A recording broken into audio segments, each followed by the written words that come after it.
Rama, Rama, Hare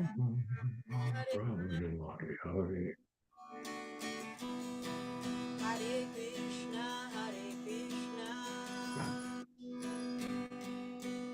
Krishna Krishna, Hare Hare,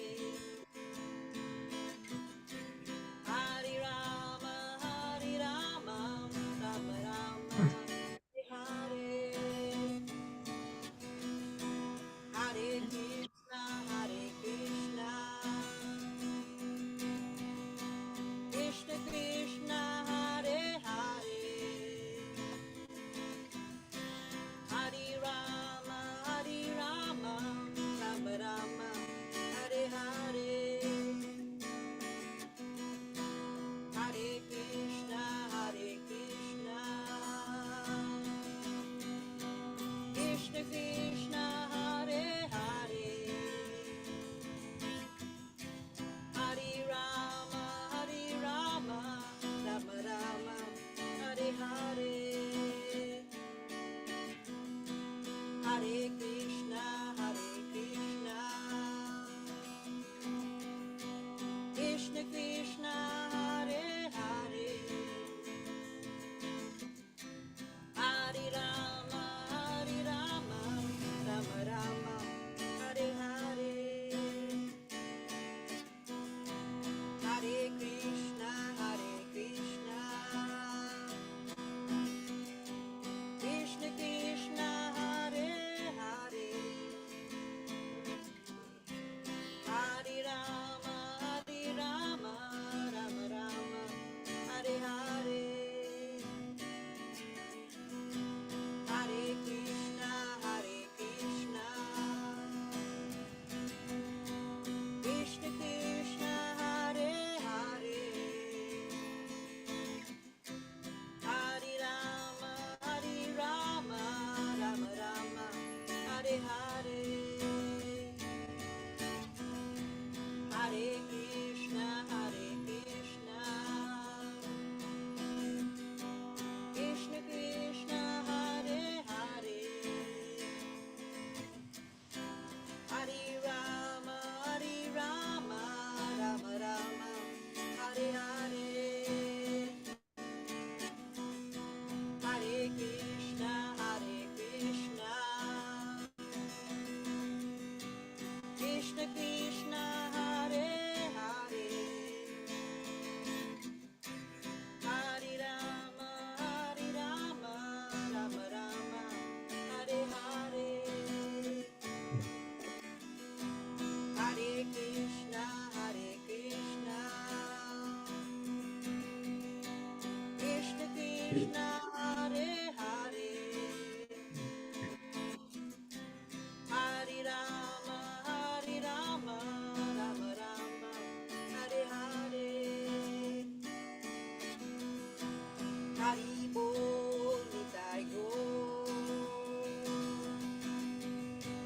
Nitai Gaur, Haribo, Haribo, Nitai Gaur, Haribo, Haribo, Nitai Gaur,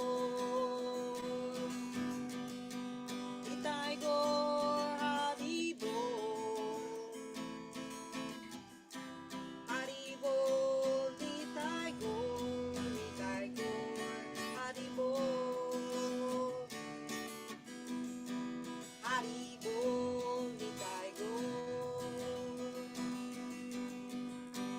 Nitai Gaur, Haribo, Haribo, Nitai Gaur, Haribo, Jaya Jaya Gurudev, Jaya Jaya Srila Prabhupada, Jaya Jaya Gurudev, Jaya Jaya Srila Prabhupada, Jaya Jaya Gurudev, Jaya Jaya Srila Prabhupada.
People, namaste, Alinet. Maraming salamat sa opening kirtan. Thank you so much.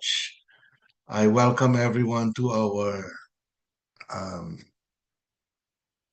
Srimad Bhagavatam class. Our host is Rhea right there, and of course, Mr. Freddie Merck. So she is, they are our admins. Okay, so uh, it's been a while since we have not had a class, so uh, welcome once again. Anything else? Um, let us pay our obeisances. Nama Om Vishnu Padaya Krishna Prastaya Bhutale Srimate Siddhaswaripananda Paramahamsa Iti Namine Bhajashri Krishna Chaitanya Prabhu Nityananda Sri Advaita Gadadhar Sivasadi Gaur Bhakta Vrinda Hare Krishna Krishna Krishna Hare Hare Hare Rama Rama Rama Hare Hare Om Namo Bhagavate Vasudevaya Om Namo Bhagavate Vasudevaya. Om Namo Bhagavate Vasudevaya Om Namo Bhagavate Vasudevaya. Om Namo Bhagavate Vasudevaya. Om Namo Bhagavate Vasudevaya. Thank you very much, Mr. Freddie Mark. Haribol. Haribol Namaste. Namaste to you. Okay, so we are going to continue our reading and discussion, and I believe our first reader would be Mr. Praveen. Am I right? Yes, sir. Yes po, sir. All First right. reader, and then Ma'am Shani and Ma'am Pinky po. All right. Sige. Haribol, text 23, translation. O Rishis, who are as powerfully pure as the sun, I shall try to describe to you the transcendental pastimes of Vishnu as far as my knowledge is concerned. As the birds fly in the sky as far as their capacity allows, so do the learned devotees describe the Lord as far as their realization allows. Purport. The supreme absolute truth is unlimited. No living being can know about the unlimited by his limited capacity. The Lord is impersonal, personal, and localized. By his impersonal feature, he is all pervading Brahman.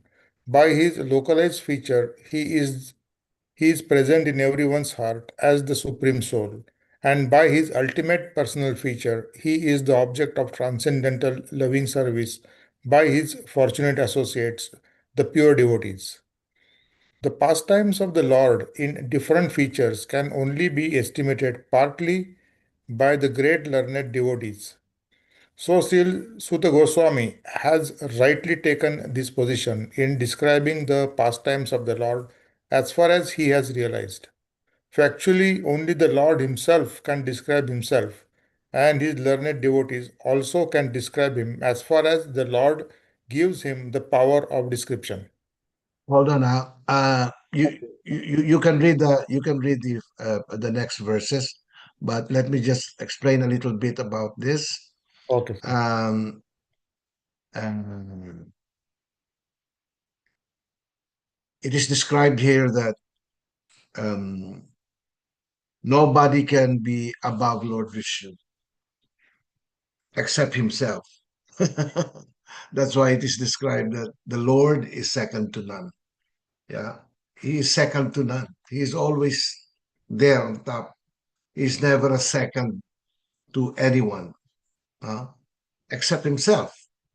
So um, Krishna made it very, very clear that you know what? Okay, Krishna made it very clear that uh, the so-called tripartite um, God that many people are um,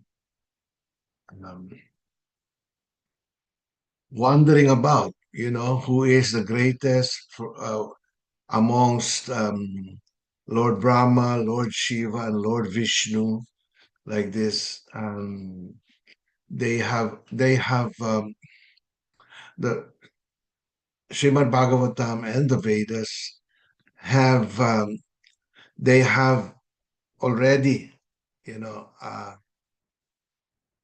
they have already spoken that Lord Vishnu, yeah, is actually uh, the most worshipable amongst the three, because Lord Vishnu is none other than Krishna himself. Lord Vishnu is can be said to be um, the expansion of Krishna. Actually, Krishna expands. His first expansion is Lord Balaram, and then you have Sankarsan, and then Vasudev, and then you know, uh, and then from Lord Balaram emanates the Vishnu Tattvas, no, the Vishnu Tattvas. And of course, we have the Mahavishnu, we have the Garbhodakasai Vishnu, and then we have the Sirodakasai Vishnu.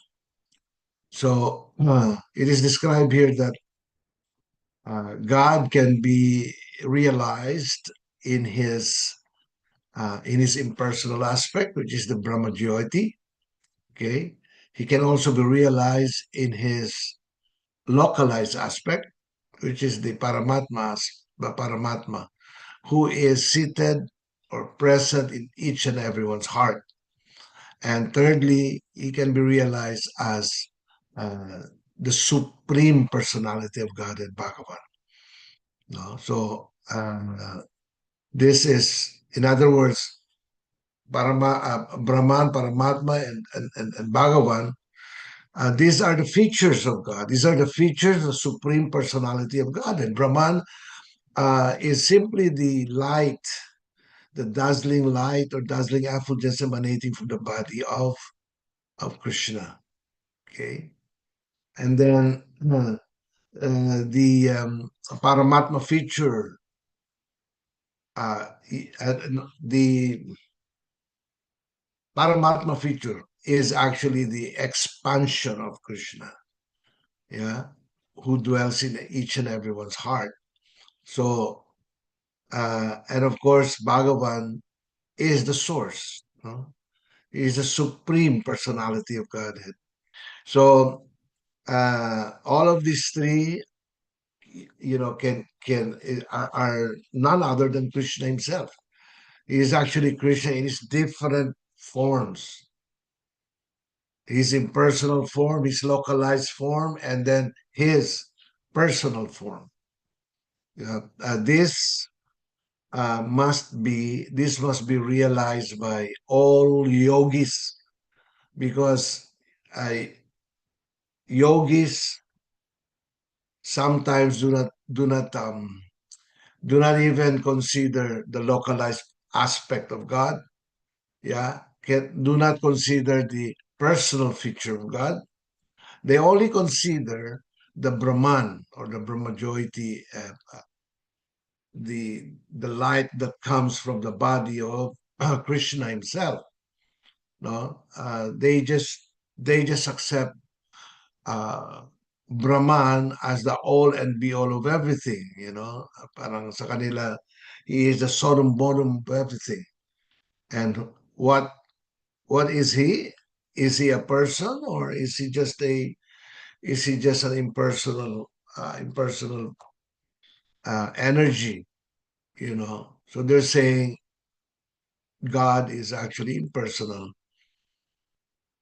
and because we are all spiritual beings, we're all made of Brahman.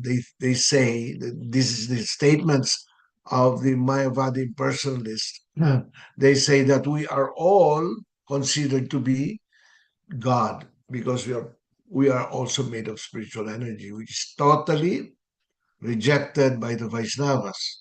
No, it's true that we are made of spiritual energy, but it is not correct to say that we are God. Uh, we are none other than Brahma Jyoti, the impersonal feature of God. We're part and parcel of God, but we are not the supreme Brahman. We are not. Okay, so can you continue um, reading that, Mr. Pravin? Yeah.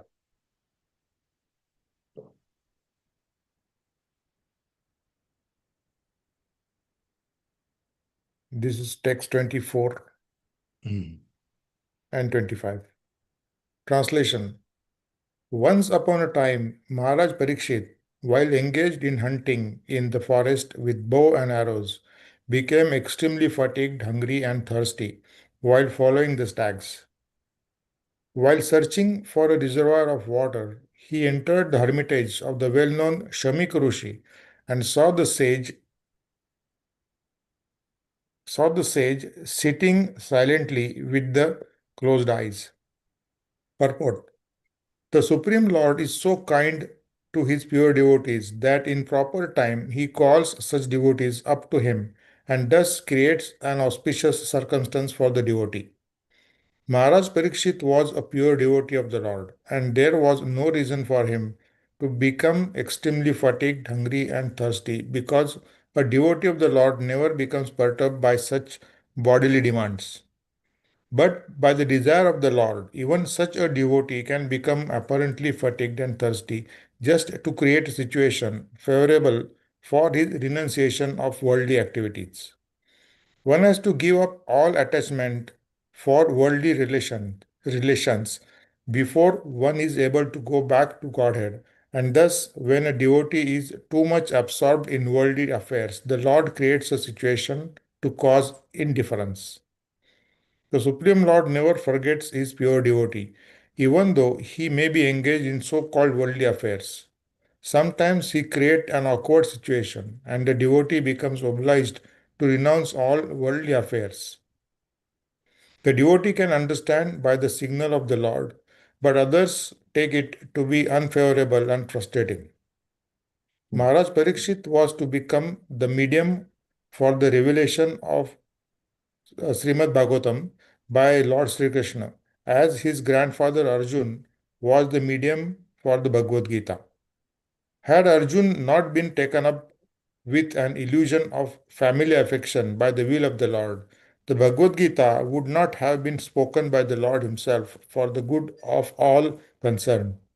Similarly, had Maharaj Parikshit not been fatigued, hungry, and thirsty at this time, Srimad Bhagavatam would not have been spoken by Sri Sukadeva Goswami, the prime authority of Srimad Bhagavatam.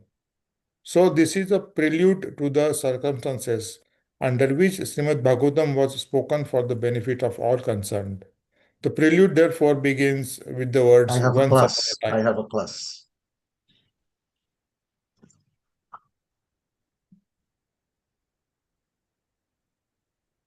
Yes, sir. Haribol. Well, thank you very much, Mr. Pravin. So remember that without Arjuna, Srimad Bhagavad Gita will not be possible. Without Arjuna, being disturbed, he got disturbed, and both Arjuna and Maharaj Pariksit, they are all pure devotees of Krishna. They are actually designed by Krishna. Krishna arranged for Arjuna to be perplexed, so that he will be asking questions the way we are asking questions in the world right now. We have so many questions, the conditioned souls. We have so many questions about life, and uh, and Arjuna was placed into this position despite the fact that he was a pure devotee, he was not actually, he cannot easily be illusioned, but because Krishna wanted him to ask questions, Krishna arranged it so that he became perplexed, no, and and Krishna had to speak the Bhagavad Gita, the same manner by which Maharaj Pariksit took that position. Without Maharaj Pariksit, there wouldn't be Srimad Bhagavatam. Okay, uh, uh, during a hunting episode, Kshatriyas in the past, this is really their sport. No, they go in the forest and hunt. That is their way of practicing their being warriors. So they're allowed to actually kill because they're Kshatriyas. Okay, uh, it is described here that because Maharaj Pariksit was a um, considered to be the last emperor. Okay, but Krishna used him by making it so that he was not supposed to be hungry, or he was not supposed to be tired. He was not supposed to be affected by by you know by by the material worlds, by human conditions, so-called human conditions. But because Krishna wanted the Srimad Bhagavatam to be uh, to be written to be written down. Okay, he arranged it that way. He arranged it so that Maharaj Pariksit would face this Brahman, the blind Brahman, whom um, he gave a a garland, snake garland on his neck. And then all of a sudden, the son of this Brahmana, became very, very uh, affected. He didn't want his father to be disrespected, because he was a young Brahmana. He didn't know that Maharaj Pariksit was the emperor. He was the emperor. Had he known that he was the emperor, he wouldn't have done the curse. He wouldn't have done it. But because he was uh, like used by Krishna so that the Srimad Bhagavatam uh, will be will be described, okay, um, and become the basis of the Vaishnavas' guide towards life, towards wanting to know the pastimes of Krishna, the pastimes of many devotees of Krishna, etc. So Krishna just arranged it like that. Okay, he was a king, an emperor. He was very, very wealthy. Uh, an emperor at that time, this world was known as Bharat Varsa. Okay, Bharat Varsa. So the world of this earth is just being commanded by one emperor, and there are so many kings. There are so many kings. Okay, and all of these kings bow down to this one emperor, and he was that emperor. So he was very wealthy, actually. He was very, very famous, very popular, but because of that curse of the Brahmana, being a great devotee of Krishna, he understood that there must be a meaning to that. He understood it. There must be a meaning why he was cursed and why he gave up his royalty and went to the forest to find the answer of why does a person have to die? What is the purpose of existence? Why should there be death? Why are we born in this world like this? How can we extricate ourselves from the miseries of continued birth and death like this? So he asked all these questions from Sukadev Goswami. And it was Sukadev Goswami who actually acted as his spiritual master. No?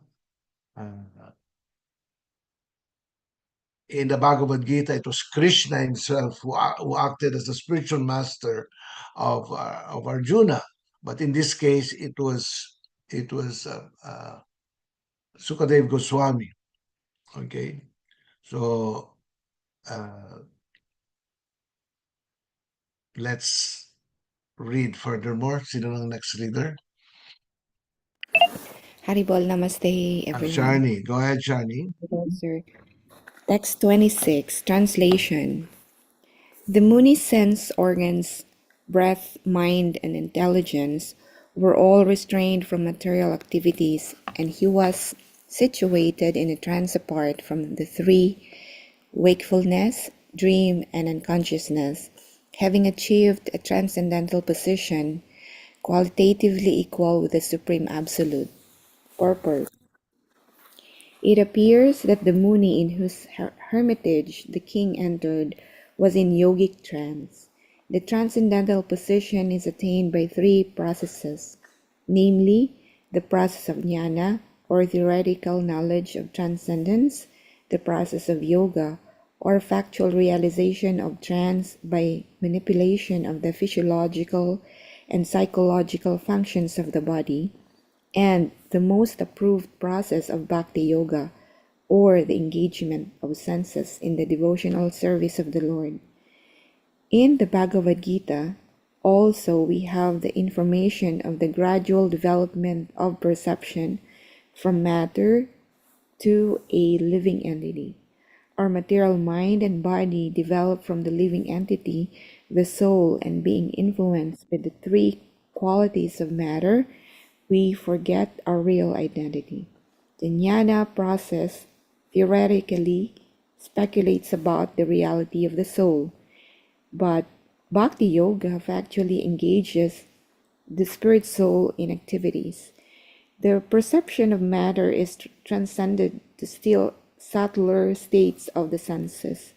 The senses are transcended to the subtler mind, and then to breathing activities, and gradually to intelligence. Beyond the intelligence, the living soul is realized by the mechanical activities of the yoga system, or practice of meditation, restraining the senses, regulating the breathing system, and applying intelligence to rise up to the transcendental position. This trance stops all material activities of the body. The king saw the Muni in that position. He also saw the Muni as follows. Continue pa po ba, sir? Sandali lang. Ikaw pa rin magbasa, no? But let's read this. Let's discuss this. This is actually a way to understand that God can also be realized first by his well, there are so many yogis who wants to realize God. Okay. First, you have the Jnana yogis. They are actually trying to understand the difference between the soul and the body. So they tend to speculate about the soul's existence or the soul's nature. The Jnana yogis. Okay.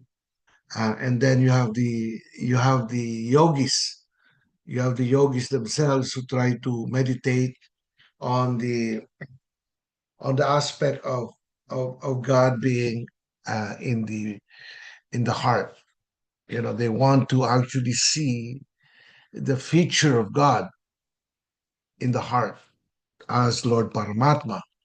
So actually, you try to look at it closely, the yogis are actually better off than the jnana practitioners, because the jnana practitioners are just simply playing up with their mind and intelligence, trying to understand the difference between matter and spirit, like this, trying to understand the nature of the soul. But with the yogis, they meditate in the forest. They try to really uh, become um, very regulated in their lifestyle. Uh, you know, trying to control their breathing process. Yeah, uh, and they try to actually seek the to seek the personhood of God Himself. And some of these yogis have actually become successful. They are able to actually see Lord Vishnu in their hearts. Yeah.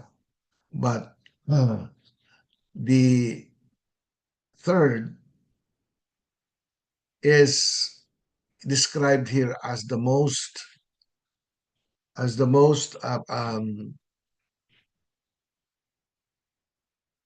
accepted, and that is the um, bhakti, the bhakti yogis, because the bhakti yogis uh, are can realize Krishna by way of devotional service, by way of devotion, by way of personal service to the Supreme Personality of Godhead. So these different yogis are actually different from a real Vaishnava, because a Vaishnava, although they are also considered yogis, but they are the topmost yogis, because they are able to actually um, have a personal connection with the Supreme Person by way of bhakti yoga or bhakti process. Yeah. Continue mo lang, Shani. Haribol. Mhm. Text 7. Translation. The sage in meditation was covered by the skin of a stag, and elongated, compressed hair was scattered all over him. The king, whose palate was dry from thirst, asked him for water. Purport. The king, being thirsty, asked the sage for water. That such a great devotee and king asked for water from a sage absorbed in trance was certainly providential. Otherwise, there was no chance of such a unique happening. Maharaj Parikshit was thus placed in an awkward position so that gradually Srimad Bhagavatam could be revealed. Sige, isa pa. Text 28. Okay, sir. Translation. The king not received by any formal welcome by means of being offered a seat, place, water, and sweet addresses, considered himself neglected, and so, thinking, he became angry. Purport. The law of reception in the codes of the Vedic principles states that even if an enemy is received at home, he must be received with all respects. He should not be given a chance to understand that he has come into the house of an enemy. When Lord Krishna, accompanied by Arjuna and Bhima, approached Jarasandha in Magadha, The respectable enemies were given a royal reception by King Jarasandha. The guest enemy, namely Bhima, was to fight with Jarasandha, and yet they were given a grand reception. At night they used to sit down together as friends and guests, and in the day they used to fight, risking life and death. That was the law of reception. The reception law enjoins that the poor man who has nothing to offer his guest should be good enough to offer a straw mat for sitting, a glass of water for drinking, and some sweet words. Therefore, to receive a guest, either friend or foe, there is no expense. It is only a question of good manners. When Maharaj Parikshit entered the door of Samika Rishi, he did not expect a royal reception by the Rishi because he knew that saints and rishis are not materially rich men. But he never expected that a seat of a straw, a glass of water, and some sweet words would be denied to him.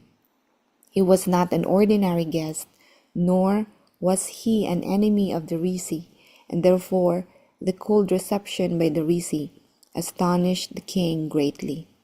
As a matter of fact, the king was right to get angry with the Rishi when he needed a glass of water very badly. To become angry in such a grave situation was not unnatural for the king, but because the king himself was not less than a great saint, his becoming angry in taking action were astonishing. So it must be accepted that it was so ordained by the supreme will of the Lord. The king was a great devotee of the Lord, and the saint was also as good as the king. But by the will of the Lord, the circumstances were so created that they became ways to the king's becoming unattached to family connection and governmental activities, and thus becoming a completely surrendered soul unto the lotus feet of the Lord, Krishna. The merciful Lord sometimes creates such awkward positions for his pure devotees in order to drag them towards himself from the mire of material existence. But outwardly, the situations appear to be frustrating to the devotees. The devotees of the Lord are always under the protection of the Lord, and in any condition, frustration or success, the Lord is the supreme guide for the devotees. The pure devotees, therefore, accept all conditions of frustration as blessings from the Lord. Haribol Namaste. Thank you so much po.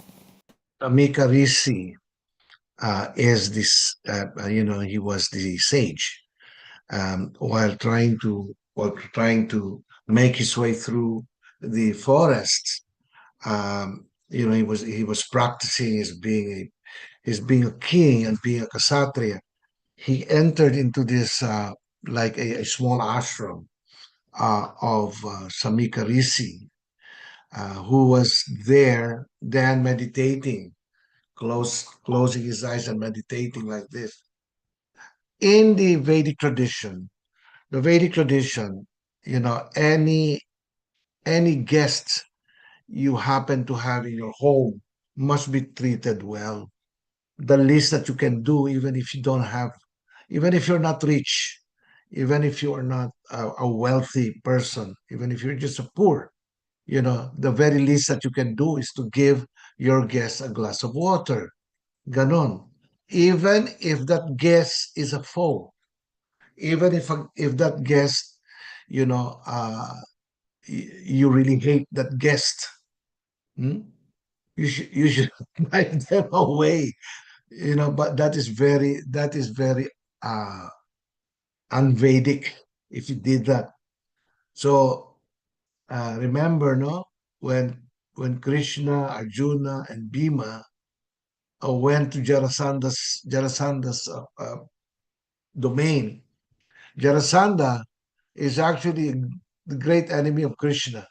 But when they went there, Jarasandha offered them, a seat, offered them the best possible way to entertain a guest. No, so um, Maharaj Pariksit did not expect a great reception coming from Samakarisi, because he knew that Samakarisi is actually a sage, and a sage is usually poor. Okay, usually they are poor. Okay, but they are very, very rich inside. Okay, so because he was poor by material standards, he did not expect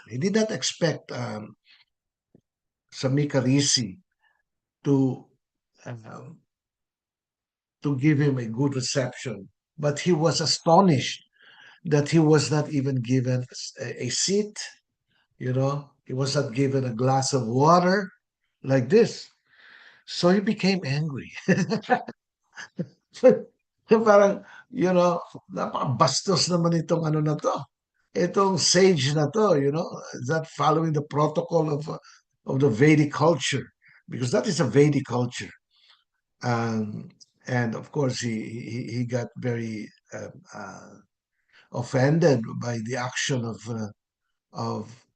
uh, Samakarisi. Now, this situation is uncommon because this was this was Krishna's way of making it so that Maharaj Pariksit uh, would come to his senses, and by way of spiritual life, um, he would he would learn, despite the fact that he was the emperor.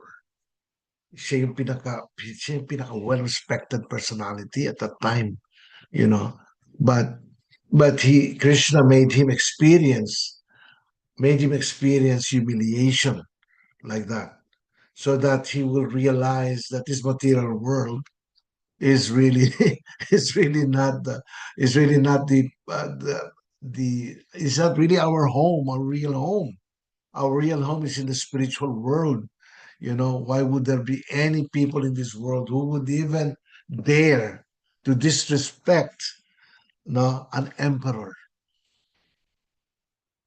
So he was thinking, maybe it is because of my too much attachment to my family, etc., like that. So Krishna made it really a point, sometimes with devotees, to make us understand that spiritual life is the key to knowing or realizing the purpose of existence. Ganyan. Though don't be so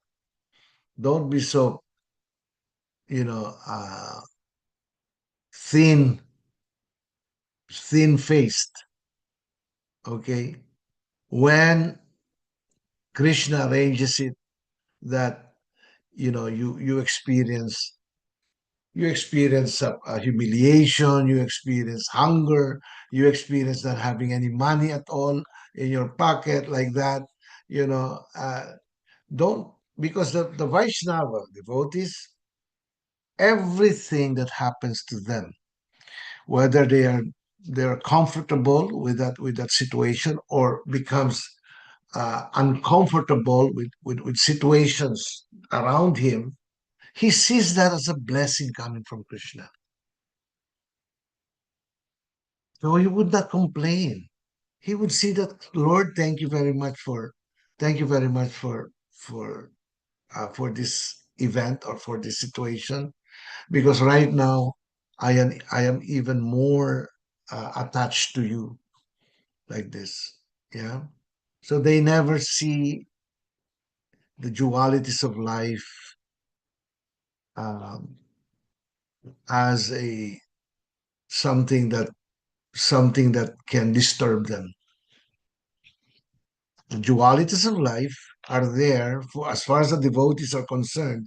the Vaishnava devotees, as far as they're concerned, they're there to teach one a lesson about this material world. That this material world is not our home. We cannot be so attached to this material world, to the temporary names and forms of this world, and make it so that our attachment for Krishna increases, and our detachment for Maya decreases. Okay, so time is it?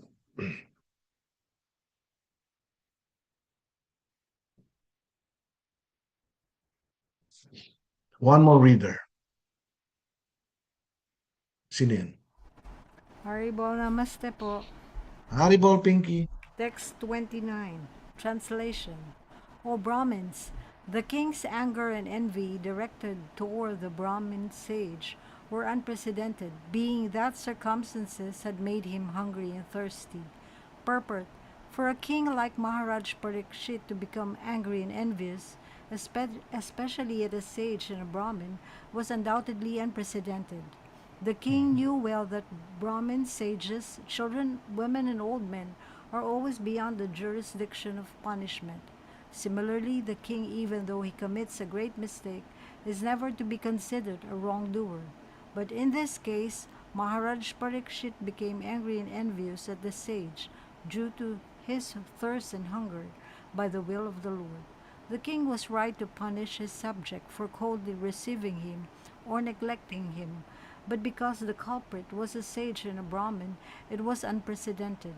As the Lord is never envious of anyone, so also the Lord's devotee is never envious of anyone.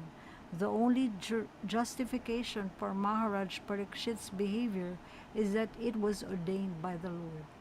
Continue pa po, sir. Yeah, one more. Okay, text 30. Translation.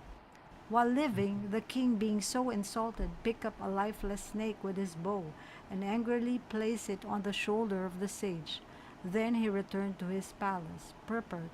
The king thus treated the sage tit for tat, although he was never accustomed to such silly actions.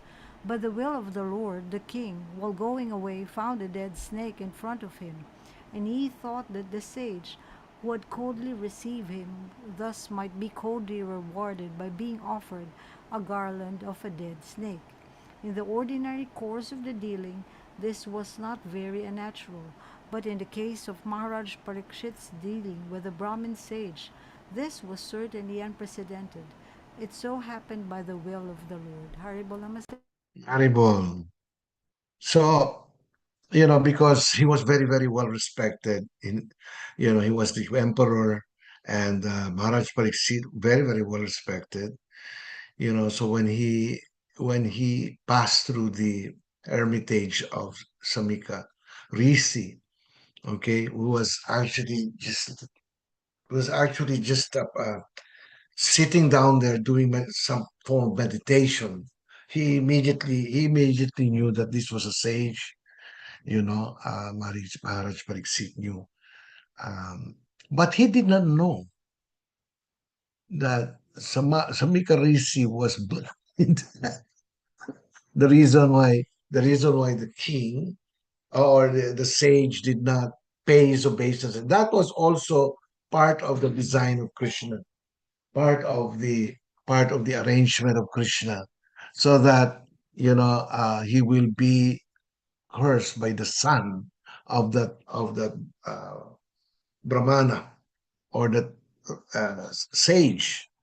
And so, because he felt very, very insulted, he was very hungry and thirsty, and the king did not even dare. And the what you call this, uh, the rishi, okay, the sage didn't even bother to give him a small amount of water. Totally, the protocol was not. So that's why it is described in so many words, of the words unprecedented. You know what this means? Unprecedented. Anyone? What is unprecedented? Unknown or unheard of, sir. Yes, unheard of. That is the meaning of unprecedented. Parang unknown. Unheard. Unheard of yung ganun. Papasok ka sa bahay tapos wala man lang nagbigay sa'yo ng upuan. Hindi ka man lang pinaupo. Ganyan. Pwede ka naman umupo doon sa... Wala talaga. Parang nakaganon lang siya, you know. And of course, Maharaj Pariksit was very offended by this, you know. And it is true to a character of a king to be angry, when he sees people who are disrespecting an emperor. uh, to was not even just a king, he was the emperor. So he saw it wise, even though he was very, very angry inside. uh, Actually, it was the will of Krishna that made him that made him angry. It was the will of Krishna. Okay? So when he was, sabi niya, wala na akong magagawa rito. Talagang ano to, bastos talaga itong sage na to, He was, because of his hunger and thirst, etc. The more he became very, very passionate. And when he was about to leave the hermitage, he actually saw a dead snake right there. And sabi niya, tingnan nga natin, siguro itong bagay sa'yo. Because, he also knew that sages are not to be punished. Sages are not to be punished. Children are not to be punished. Like that. Old people are not to be punished. So, sabi niya, siguro ito na lang ang compensation. this is this is this is the way to compensate for his behavior.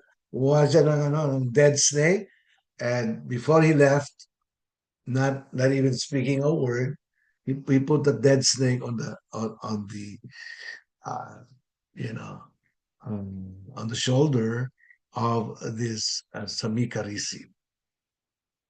And when so perhaps by Friday we should be able to really get to the details of this, how the young Brahmana got so offended by what Maharaj Pariksit did, because in his mind he's thinking, why would our emperor did this to my father? Does he know that my father is blind? Parang ganon eh. But of course, later on, when the father knew about his son cursing Maharaj Pariksit, he felt very sorry. It was because of him that his son got so offended and cursed Maharaj Pariksit. He actually felt very sorry. But in the Vedas, if a Brahmana puts his finger onto a water and curses you, hindi po pwedeng it will not be reversed at all. That is the protocol, no? So immediately Maharaj Pariksit gave up his title, and knew that he was going to die in 7 days. So we are going to discuss more of this on Friday. All right? Do you have any questions? Meron kayong questions?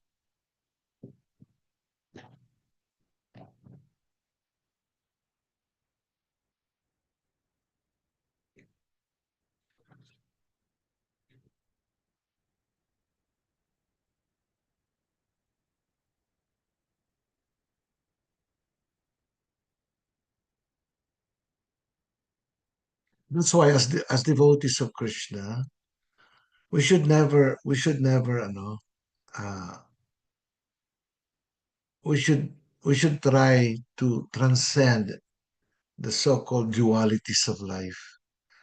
You know, the so-called dualities of life are there for our own benefit, for our own education. Kasi usually kasi yan ganito eh. When something good happens to you, you call it a blessing. Correct?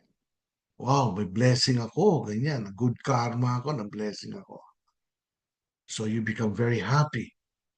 What if you got cursed? What if all of a sudden your business just did not work, Talagang bumagsak yung business mo, your partner in life um, left you for another woman or left you for another man like that, one of your children just died in an accident, etc. And you were diagnosed to have cancer. All of these are things uh, that we will be experiencing in this life. So normally we call that a curse. We call that something that should not be it should not happen to us like that. But for devotees of Krishna, they know exactly whether it's good karma or bad things happening to them or good things happening to them. These are all mercy and blessing coming from Krishna. That the reason why this is happening is because Krishna wants us to go back to him as soon as possible. If only we know how to handle it. So as devotees, we always pray to Krishna, please give me spiritual strength. I could not and I would not be able to surpass this uh, struggling for existing or struggles for existence uh, using my own personal strength. It is you, Krishna, who will. It is you, Krishna, by your unconditional mercy. Uh, he also knows that Krishna will never leave him. Krishna never forgets his devotees.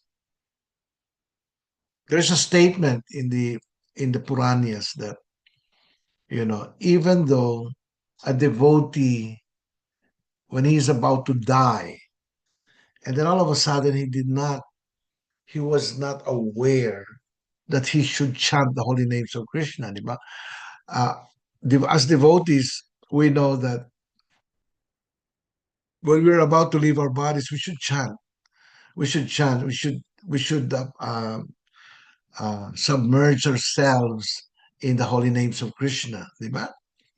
But even though a devotee might not remember uh, his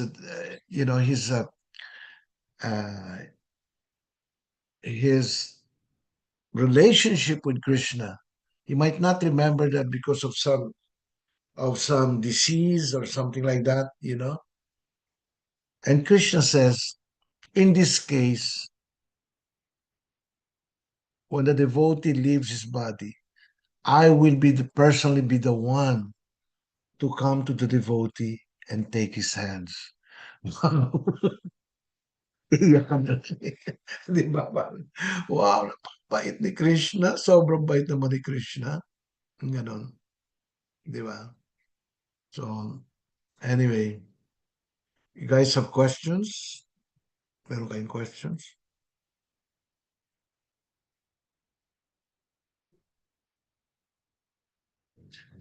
Kung walang questions, who is our kirtan? Ma'am Mabel po, sir. Okay, Mabel, why don't you do the kirtan? Haribol, namaste, Haribol, everyone. Haribol. Haribol. Namaste.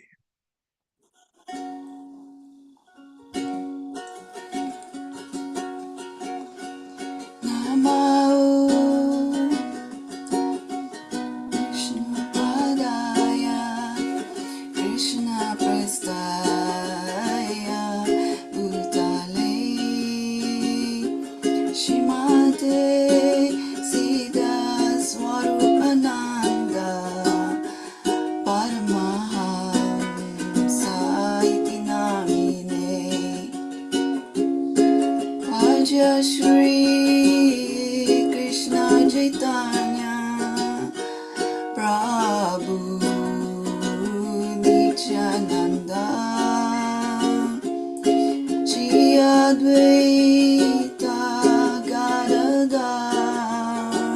Shivasade Gaur Bhakta Vrindam. Hare Krishna, Krishna Krishna, Hare Hare, Hare Rama, Rama Rama, Hare Hare. Hare Krishna,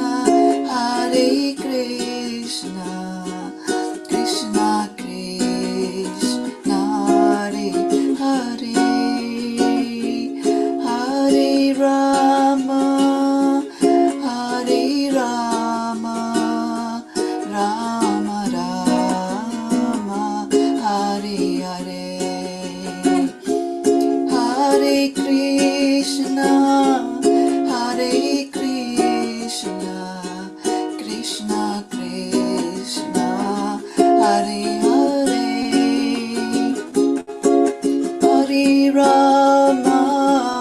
Hare Rama, Rama Rama, Hare Hare. Hare Krishna,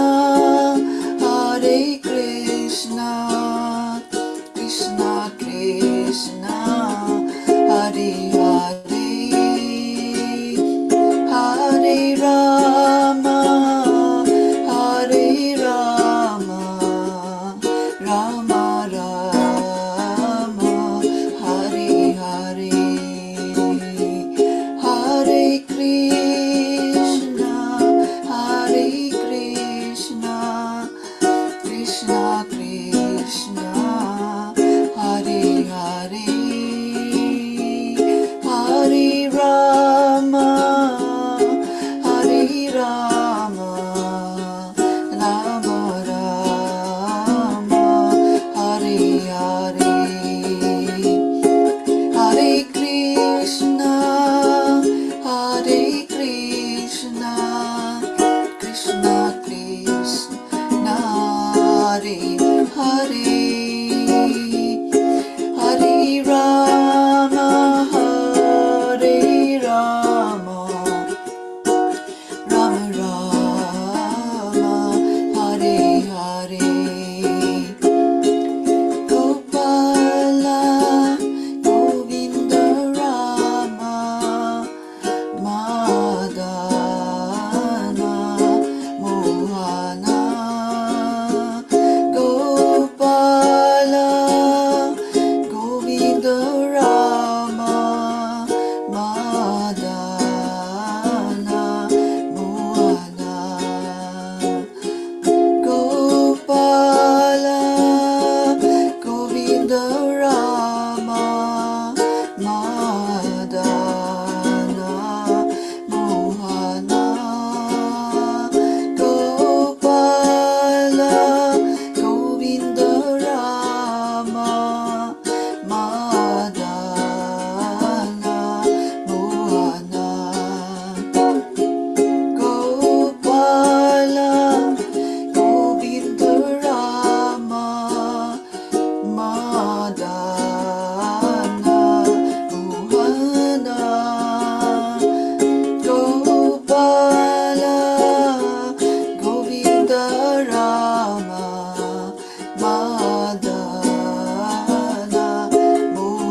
Jai Gurudev, Jai Jai Nitai Gaur, Hari Bol, Krishna Krishna. Haribol, thank you very much, Mabel, for that wonderful kirtan, exit kirtan. Maraming salamat. At, I would like to thank our very active admins here, si Rhea, and of course, my very good friend Freddie Merck. Thank you very much, guys. Maraming salamat din po, RSD Thank you. at mga Haribol. Haribol. I would like to thank also the readers, no? The readers tonight. Thank you very much. And also our entry kirtan, Elineth. Thank you very much, Elineth, and your family. Maraming salamat. As well as all the participants tonight. Maraming salamat po sa inyong attendance. Yeah, I'll see you all on Friday. Ang ganda yung continuation ng ating pastimes. Okay, so over to you, Rhea. Thank you very much din po, Sir Radha. And thank you, Ma'am Elinette and Ma'am Mabel for the kirtan. At sa lahat po ng readers, Ma'am Sharnies, Sir Pravin, Ma'am Pinky, Haribol Namaste po sa lahat. Jaya Gurudev Krishna! Hari Gurudev, Jaya Krishna. Hari Bol. Haribol! Sir Pravin, thank you for reading. Thank you, sir. Maraming salamat po. Yun. Thank you everyone sa lahat po na nag-attend. Haribol, Jaya Gurudev Krishna! Good